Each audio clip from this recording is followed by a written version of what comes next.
Zato je med nami umetnostni zgodovinar, omenil ga je že gospod Župnik, sicer dela na televiziji Slovenija, sprva v uredništvu za kulturo, zdaj v izobraževalnem uredništvu.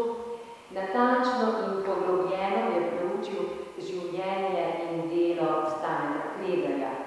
Tako je letošnjo pomlad v Narodni galeriji pripravil razstavo Romar k lepoti, tako ime je dobila tudi razstava v Gratovski cerkvi. Ob 100-letnici Kreglerjevega rojstva leta 2005 pa je za televizijo Slovenija ustvaril oddajo iz serije Podoba podobe in jo posvetil našemu umetniku. Vabim ga k mikrofonu in mu prepuščam besedo. Gospod Andrej Doblekar.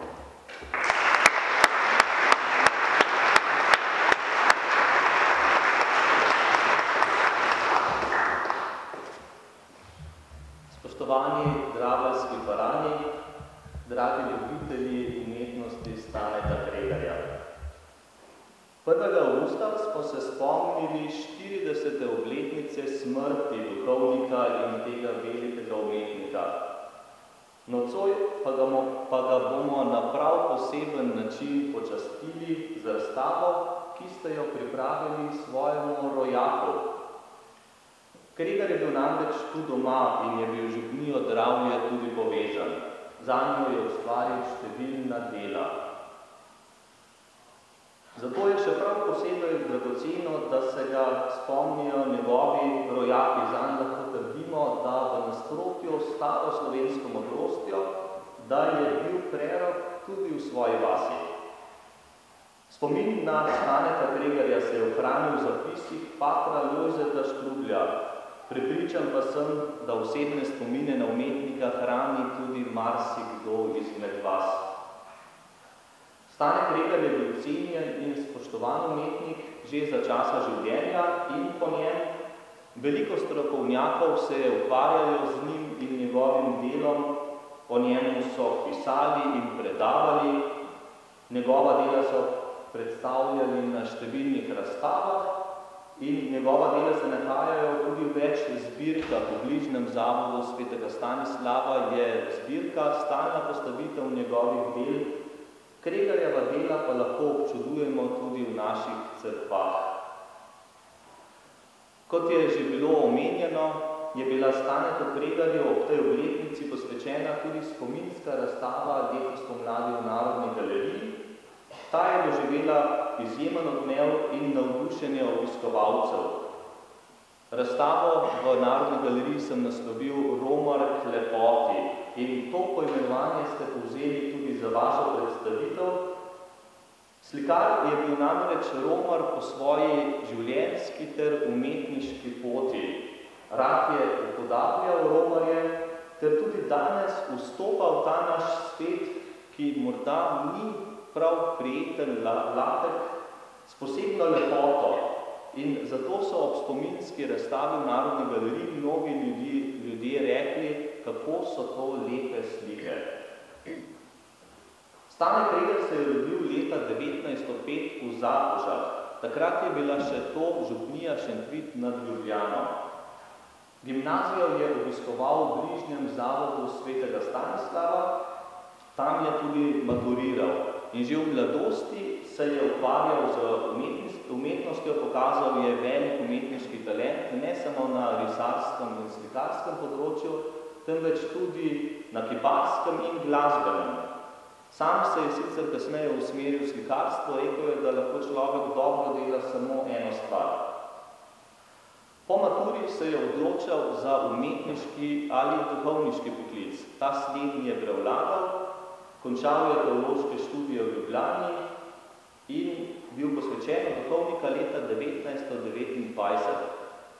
Ko pa je prav takrat umrl njegov profesor risanja iz Škofijske klasične gimnazije Gašper Koleta, ga je škof Rožman določil za njegovega naslednika in mu tudi dejal, naj si sam izbere mesto študija. Kregler si je izbral likovno akademijo v Pragi. In sicer iz otroških spominov sam je dejal, da je listal knjige in občudoval to mesto tisočih stolpov. Praga pa je bila tudi mesto študija njegovega profesorja.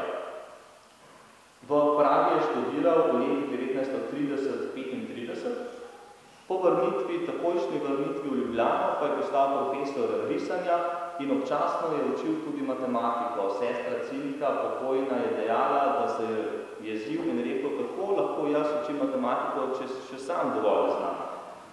In do nemške zasedbe je imel v Zavodu svetega Stanislava tudi atelje. Gimnazija se je preselila v času zasedbe v akademski kolegi, Barovo semenišče za Bežigradom v Ljubljani. Po koncu druge svetovne vojne je bila razproščena in takrat je Kregar postal samostojni umetnik. Kregar je o tem svojem odločanju za duhovniški poklic, o tem svojem poslanstvu govoril v intervjuju z današnjim kardinalom Francem Rodetom leta 1971, ko je bil tudi Prešernova nagrada za življenjsko delo. In sam je dejal, da med duhovniškim in slikarskim poklicem ne vidi dobenega nasprotja, en oplaja drugega. Res pa je treba povedati, da po drugi svetovni vojni Kregar ni deloval na župniku duhovnik, ampak je celotno svoje poslanstvo izločil slikanju in umetniškemu delovanju. Sam je dejal, da je to njegov način oznanjevanja evangelija. Kregar je zaznamoval slovensko moderno likovno umetnost, bil je predvsem pionir nadrealizma in abstrakcije. Postavil je temelje, na katerih so po drugi svetovni vojni gradili tudi drugi umetniki. V času študija se je približal tako imenovanemu češkemu kubizmu. Po povratku v Ljubljano pa lahko sledimo 4 zrelim fazam. To so nadrealizem, poetični barvni realizem, abstrakcija ter nova figuralika. Na prvi pogled se zdi, da so te faze med seboj zelo različne. Na tej zunanji podobi, zunanjem izgledu. Je pa pomembno to, da vse povezuje liričnost in melanholija, ter nek pesniški instinkt, ki ga je izrazil tudi v naslovih pesmi, ter posebne barve, značilne za Kregarja, bil je eden najboljših koloristov naše umetnosti. Njegov opus je izjemno obsežen. Hkrati pa je ustvaril tudi zelo veliko del za cerkve. Že pred vojno so nastala posamezna dela, od konca 50-ih let pa je začel kontinuirano delati za cerkve vse do smrti. Posebna spodbuda pa je bil drugi Vatikanski koncil v 60-ih letih. Kregar se je družil s skupino razumnikov, teologov, umetnostnih zgodovinarjev, arhitektov, imenovali so se ponedeljkarji, zbirali so se v bogoslovnem semenišču in so marsikatero modro razdrli. Tudi po njihovi zaslugi so prenovili številne stare cerkve, številne nove zgradili. In sicer tandem Tone Bitenc, zadnji Plečnikov asistent in Stane Kregar sta ustvarjala odlične celostne umetnine. Če omenim samo nove cerkve v Idriji, Dražgošah, Poljanah nad Škofjo Loko, v Kosezah, po koncilsko sta pa uredila tudi številne druge cerkvene stavbe. Kregar je ustvaril ne samo ogromen opus, ampak je delal tudi v izjemnem številu tehnik. Toliko tehnik ni obvladal nihče od generacije umetnikov. In sicer so to dela na papirju v različnih tehnikah. Pomemben je njegov prispevek v knjižni ilustraciji, gotovo se boste vsi dobro spomnili ilustraciji za Mohorjeve koledarje. Potem so to olja na platnu. Potem so pa tudi monumentalne slikarske tehnike, freska, mozaik, zgrafit, vitraj, po barvnih oknih je seveda najbolj poznan, ter umetno vrtni izdelki, tapiserija, vezenina in tarzija. Samo grafik ni bil nikoli. Tukaj v Dravljah lahko vidimo zelo različna Kregarjeva dela, ki so zbrana na razstavi. Predvsem gre za umetnine, ki lepšajo obe vaši cerkvi. Gotovo izstopa že omenjena Marijina podoba, ki so jo nekdaj postavljali v veliki oltar cerkve Svetega Roka, danes pa je tukaj v novi cerkvi. Ta slika je odlično delo, zame najboljše cerkveno delo iz zgodnega obdobja, ne samo zaradi izjemne lepote Matere Božje in Jezusa in tudi odlične likovne izvedbe, ampak eno redkih cerkvenih del iz obdobja, torej druge polovice 30 let. Drugo izjemno delo je mozaik v Krstilnici v stari cerkvi Svetega Roka, ki je nastal po ustanovitvi župnije. Tudi sicer je Kregar veliko sodeloval z nasveti in konkretnimi deli za staro cerkev Svetega Roka, sodeloval in načrtoval je prenovo, potem naredil načrt za vratca tabernaklja, za cibori, za cerkvene paramente, to so torej različne cerkvene vezenine, bandera, plašče, pokrivalo za cibori, kelik, mašne plašče.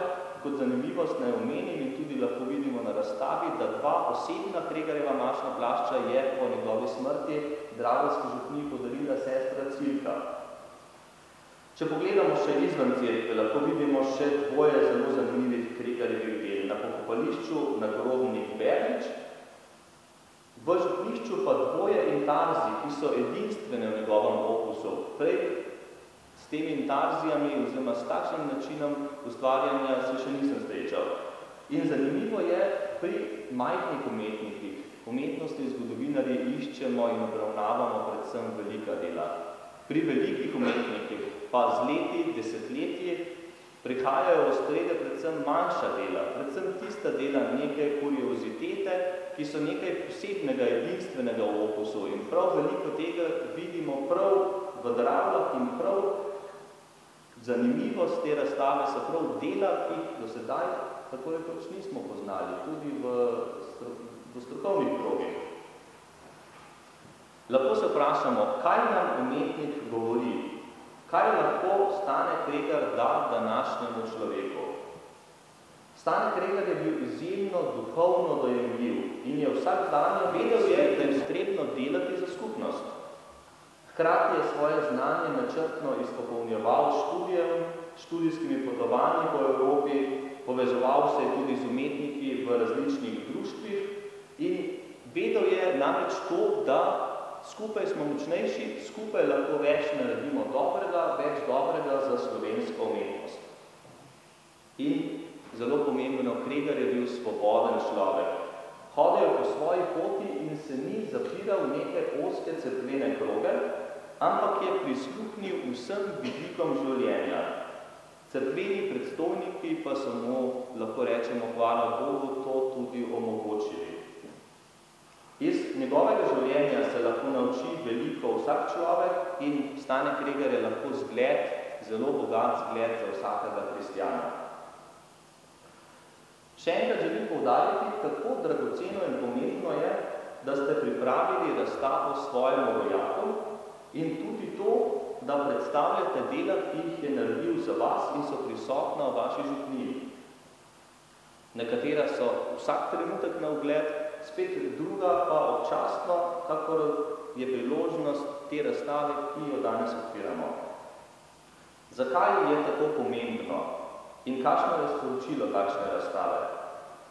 Seveda omenjena razstava v Narodni galeriji je bila večja, dosegla je najširši krog obiskovalcev, pa vendar vaša razstava prinaša en poseben razmislek. Kulturno dediščino, tako nepremično, kot so mesta, gradovi, cerkve, samostani, kot premično, kipi, slike, grafike in druge umetnine, seveda varuje je mednarodne listine, Zakon o varstvu kulturne dediščine, izoblikoval se je cel sistem varstva. Vendar je najbolje obvarovana tista dediščina, ki jo imajo ljudje radi in zanjo skrbijo. Prav cerkve so najboljši primer, ker so identifikacijske točke kraja, ljudje, ki imajo radi, zanje skrbijo in tudi darujejo sredstva. In taka ozaveščenost in odnos do kulturne dediščine sta ključna za njeno ohranitev in tega se zavedate tudi v Dravljah. Ne tista najpomembnejša Kregarjeva platna iz osrednjih galerij, ampak tisto, kar je vaše domače, tisto želite predstaviti, to je tisto, kar je umetnik zapustil vam in kar je del vas. Ob njegovem mozaiku v krstilnici ste mnogi postali Božji otroci. V podobi Marije z Jezusom so shranjene molitve, prošnje, želje mnogih generacij. Ob duhovnikih v Kregarjevih ornatih se zbirate ob cerkvenih praznikih. Ta dela imate radi, za ta dela skrbite, jih predstavljate kot vašo domačo kulturno dediščino in v spomin na velikega rojaka. Zato sem prepričan, da bo ta ljubezen do Staneta Kregarja in njegovih del ostala med vami in tudi